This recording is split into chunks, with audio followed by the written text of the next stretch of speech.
Dapat bang pinag-uusapan na expectation o dapat aware na kayo? Ayun. Dapat ba pinag-uusapan niyo yung expectations niyo sa isa't isa o dapat aware kayo kahit hindi sinasabi? Ali, number 3. Para po sa akin, mas maganda po yung pinag-uusapan niyo po yung expectation niyo sa sarili niyo. For me lang po. Sa isa't isa, yung ine-expect mo mula sa jowa mo at pwede niyang expect sa'yo. Apo.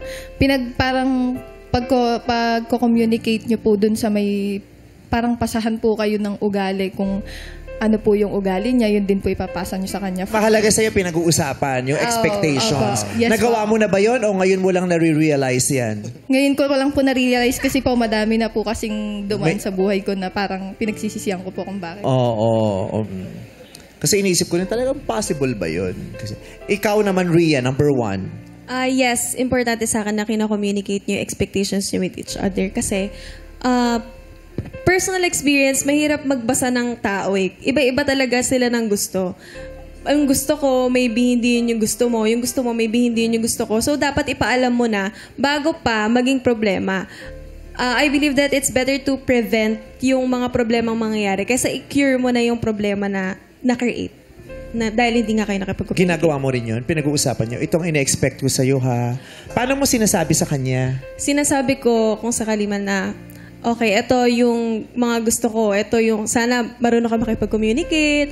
Sana maintindihan mo kapag ganito yung moods, ganyan.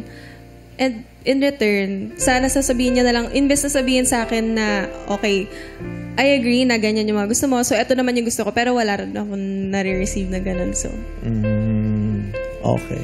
Bika, number 2. Para sa akin po, napakahalaga po na i-communicate po kung ano yung expectations mo at yung expectations din po ng future partner mo sa'yo. Kasi para po sa akin, ako po kasi expressive akong tao. Gusto ko na kung ano yung nararamdaman ko, nasasabi ko sa kanya. Pero syempre, dapat marunong ka mag-handle na in a manner way mo po yung deliver na may respect pa din. Tsaka, naniniwala po ako na vital part din po yun sa getting to know stage pa lang. Dapat kasama po dun yung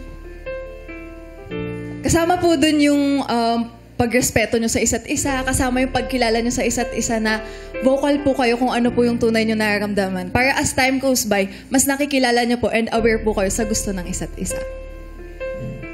Okay. Ni-imagine ko parang na-weirdan lang ako dun sa paano kaya yung lahat sila. Kunyari itong mga lalaking nasa harap. Mayroong mga babae na, yung babaeng nililigawan nyo o naging jowa, sasabihin sa'yo, itong mga expectations ko ha, dapat ganito, chu. Tapos ikaw, puntahan mo nga.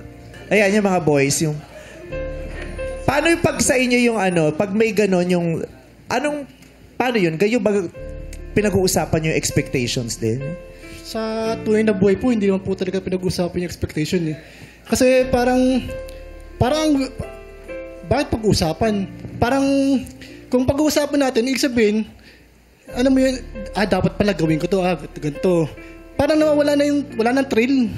Wala nang, alam mo yun. Parang dapat na didiscovery mo ng husay. Yun, tama po. Kasi parang, ibig sabihin, kung malaman ko na ganito expectation mo, dapat pala, targetin ko yung bagay na dapat gawin ko to. Sabi niya nga, parang kontrata daw. So parang kontrata ba yun pag Parang ganyan po yung aking pagkaka... So pag sa inyo parang off na nila pag-uusapan or nasa... Kasi at saka paano nga yung pinag-uusapan? Hindi naman po siya off, pero parang hindi po siya karaniwan para sa isang relasyon sa tunay na buhay. Parang ganyan. Madali lang siyang sabihin actually. Masyado siyang ideal. Correct. Yes. Pero yung ideal sa realistic, hindi nangyayari. parang, ideal yung mga sinabi nila. Ganda yun kung ma-achieve mo. Pero ang realistic nung sinabi niya na hindi na siya exciting kung simula pa lang sasabihin mo yung expectations. Saka sa side din ng girl na parang sinabi mo at expectation ko, hindi ba parang inuutos mo na gawin mo na lang niya yun? Hindi mo na mararamdaman na genuine niyang ginagawa out of love, yung mga bagay na yun. Diba? Parang mas masarap kung hindi mo sinabi pero ginawa niya, mas ma-appreciate mo na, mahal niya nga ako, ginagawa niya. At saka yung journey to discovery. Yes. Kasi yung nadi-discover mo. Okay. Pero sa amin yun, sa atin yun. Diba? Pero sa kanila, pag-uusapan daw nila yung ganun. Thank you. Thank you. Maganda yung sinabi niya din na parang POV ng lalaki. Yes. Di ba? POV ng lalaki. Wala nang excitement. Si Ali ba ay discover. nakasagot na? Yes, Nakasagot na lahat? oo. Yeah, everybody. Ikaw, Kyle, anong pananaw mo doon? Ayun po, sa katulad po ng sinabi ni Kuya na dapat mas dinidiscover mo kasi hindi na po mabubuo yung love doon kung alam mo na yung expectation niya. So parang hatataasan mo yung standards mo kung ganun. So mas maganda po kung di po inaalam yung expectation. Kaya nga may getting to know, merong... Kalo ko kakanta kami, Getting to Know You, Getting to know all about. Diba? Kaya nga minsan kinikilala mo rin yung pamilya para makita mo kung ano ba yung capacity ng tao. Yan din na napapansin ko sa mga bagets ngayon. Hindi ko nilalahat Yung masyadong latag na latag. Yung do's and don'ts, greens and reds. This is green flag, this is red flag, this is the do's, this is the don'ts, this is the...